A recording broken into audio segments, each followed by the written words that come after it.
ക്രൂയിസിനും വിജയ്ക്കും ഒരു പ്രത്യേകതയുണ്ട്. രണ്ടുപേരും നാട് രക്ഷിക്കണ കഥയല്ലാതെ വേറൊന്നും പറഞ്ഞിട്ടില്ല. കഴിഞ്ഞ 40 വർഷമായി ടോം ക്രൂയിസ് ലോകം രക്ഷിക്കണ കഥയാണ് പറഞ്ഞിരിക്കുന്നത്. വിജയ് ആണെങ്കിൽ തമിഴ്നാട് രക്ഷിക്കണ കഥയും. എന്നാൽ 40 വർഷത്തിന് ശേഷം ആദ്യമായിട്ട് ടോം ക്രൂയിസ് നാട് നശിപ്പിക്കുന്ന കഥയായിട്ട് വരികയാണ്. അതാണ് ഡിഗ്ഗർ. മിഷൻ ഇംപോസിബിളിന്റെ സീരീസിൽ ശ്രദ്ധിച്ചു നോക്കിക്കോളൂ. അദ്ദേഹം ഓടും, ചാടും, ജീവൻ പണയം വെക്കും, എങ്ങനെയും നാട് രക്ഷിക്കും. പക്ഷെ ഡിഗ്ഗറിൽ അദ്ദേഹം ഓടുന്നില്ല, ചാടുന്നില്ല. അധികാരമാണ് ഓടുന്നത്, പണമാണ് സംസാരിക്കുന്നത്, ഈഗോ ആണ് തീരുമാനം എടുക്കുന്നത്. ഡിഗ്ഗർ റോക്ക്വെൽ ലോകത്തിലെ ഏറ്റവും വലിയ ഇൻഡസ്ട്രിയലായ കോടീശ്വരനായിട്ടുള്ള ഒരാളാണ്. അദ്ദേഹത്തിന്റെ സാമ്രാജ്യം ഇപ്പോൾ ഒരു എൻവിറോൺമെന്റൽ ഡിസാസ്റ്ററിലാണ്.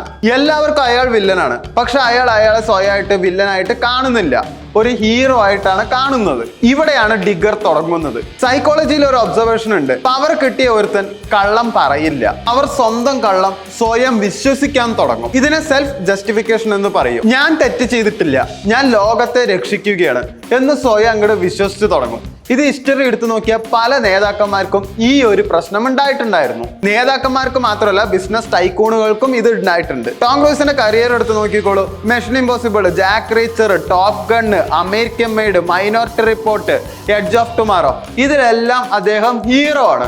പക്ഷെ ആദ്യമായിട്ടാണ് ഒരു സിനിമയിൽ ഞാനൊരു ഹീറോ ആണെന്ന് സ്വയം വിശ്വസിക്കുന്ന ഒരാളായിട്ട് വരുന്നത്. ഈ സിനിമ സംവിധാനം ചെയ്യുന്നത് അൽജാൻഡ്രോ ഇനാർട്ടോ ആണ്.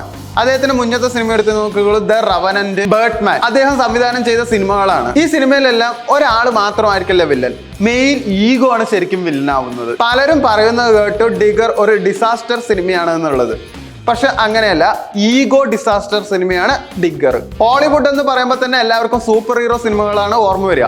അല്ലാത്ത സിനിമകളും ഇഷ്ടം പോലെയുണ്ട്. പക്ഷെ ഇന്ത്യയിൽ ഏറ്റവും കൂടുതൽ വിറ്റുപോകുന്ന സൂപ്പർ ഹീറോ സിനിമകളാണ്. പക്ഷെ കുറച്ചായിട്ട് അതിന് കുറച്ച് വ്യത്യാസം വരുന്നുണ്ട്. മിഷൻ ഇംപോസിബിൾ 6 ഞാൻ തിയേറ്ററിൽ കാണാൻ പോകുമ്പോൾ ആ കൂടെ 10 പേരെ ഉണ്ടായിരുന്നുള്ളൂ. പക്ഷെ മിഷൻ ഇംപോസിബിളിന്റെ ഡെഡ് റോക്കണിംഗ് പാർട്ട് 2 കാണാൻ പോയപ്പോഴോ അത്യാവശ്യം 3/4 സീറ്റ് ഫുള്ളായിരുന്നു. എന്നാൽ അത് സൂപ്പർ ഹീറോ സിനിമയല്ല. കാരണം ഓഡിയൻസിന് എക്സ്പ്ലോഷൻ കാണുന്നതും അടുത്തു.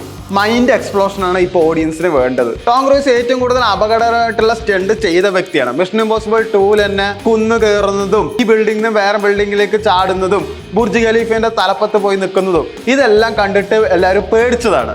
പക്ഷെ അതിലും വലിയ സ്റ്റണ്ടാണ് ഇപ്പൊ ടോം ക്രൂയിസ് ചെയ്തിരിക്കുന്നത്. ഡിഗ്ഗറിൽ ഹീറോ ഇമേജ് വിട്ടിറങ്ങിയിരിക്കുകയാണ്. ഡിഗ്ഗർ വിജയിച്ച ഹോളിവുഡിന് പുതിയൊരു ടോം ക്രൂയിസിനെ കിട്ടും.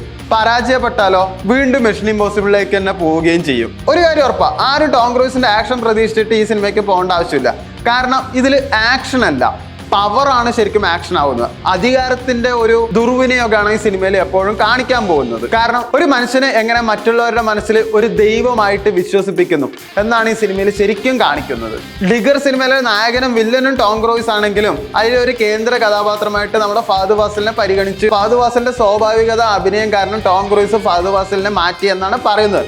തെറ്റായൊരു കാര്യമാണ്. കാരണം ടോം ക്രൂയിസിന്റെ പടത്തിൽ ടോം ക്രൂയിസിനെക്കാട്ടിലും അത്യാവശ്യം സ്റ്റാർ വാല്യൂ ഉള്ള ഹെൻറി കാവിലിനെ പിടിച്ച് വില്ലനായിട്ട് അഭിനയിപ്പിക്കുകയും ചെയ്തു. അത്യാവശ്യം ആ സിനിമയിൽ ഹെൻറി കാവിൽ നല്ല രീതിയിൽ തന്നെ സ്കോറും ചെയ്തിട്ടുണ്ട്. ടോം ക്രൂയിസ് ആണ് നായകനെങ്കിലും. അങ്ങനെ ഇഷ്ടം പോലെ ടോം ക്രൂയിസിന്റെ പടത്തിൽ ഓരോ നായകന്മാരെ അഭിനയിച്ചിട്ടുണ്ട്. അതുകൊണ്ട് ടോം ക്രൂയിസിനെ താഴ്ത്തിയിട്ട് ഫഹദ് ഫാസിലിനെ പൊക്കി പറയേണ്ട ആവശ്യമില്ല.